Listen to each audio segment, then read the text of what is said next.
एक दिन एक बेचैन शिष्य ने श्री कृष्ण से विनती की, हे प्रभु, इस आश्रम में मेरा मन अब नहीं लग रहा है। यहाँ के लोग मुझे समझते नहीं, बस अपने अपने स्वार्थों में उलझे रहते हैं।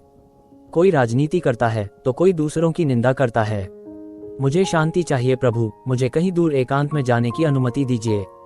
श्री कृष्ण ने उसकी बातों को सहानुभूति से सुना और मंद मुस्कान के साथ बोले, मैं तुम्हें जाने दूंगा, परंतु एक छोटा सा कार्य है जो तुम्हें करना होगा। शिष्य को आशा की किरण दिखी। उसने तुरंत उत्सुकता से कहा, बताइए प्रभु, मुझे क्या करना होगा? श्री कृष्ण ने एक दीपक निकाला और उसे शिष्य के हाथ में देते हुए कहा, इस दीपक को जलाकर पूरे आश्रम में घुमाओ। लेकिन एक शर्त है, इस दीपक की लौ बुझनी नहीं चाहिए। यदि तुम ऐसा कर पाओगे तो मैं तुम्हें जहां चाहे वहां जाने दूंगा।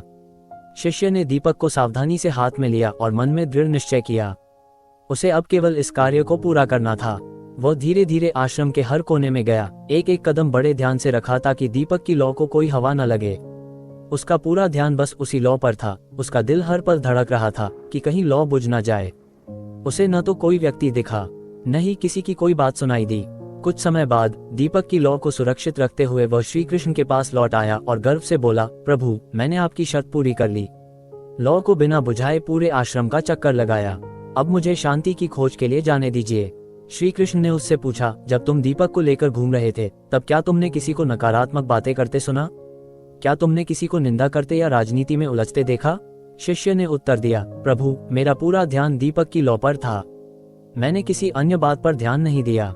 तब श्री कृष्ण ने मुस्कुराते हुए कहा, यही तो जीवन का रहस्य है प्रिय शिष्य। अगर तुम अपने लक्ष्य पर, अपने धर्म और कर्तव्यों पर पूरी तरह से ध्यान केंद्रित करोगे तो तुम्हें दूसरों की नकारात्मक बातें सुनने का समय ही नहीं मिलेगा। ध्यान रखो, जहां भी जाओगे लोग अपने अपने स्वभाव के अनुसार ही व्यवहार करेंगे।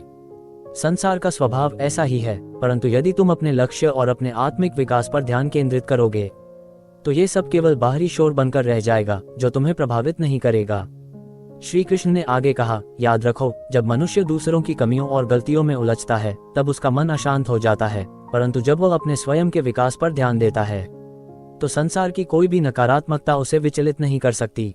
इसलिए अपने लक्ष्य पर, अपने धर्म और अपने आत्मिक पथ पर ध्यान केंद्रित करो। जो भी बाहरी नकारात्मकताएं हैं वे तुम्हें हानि नहीं पहुंचा सकती, अगर तुम अपनी ऊर्जा और अपना ध्यान सही दिशा में लगाए रखो। अतः हे मानव, अपने लक्ष्य पर ध्यान दो और अपने हृदय को शुद्ध बनाओ।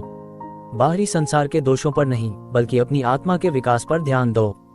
यही जीवन का परम सत्य है।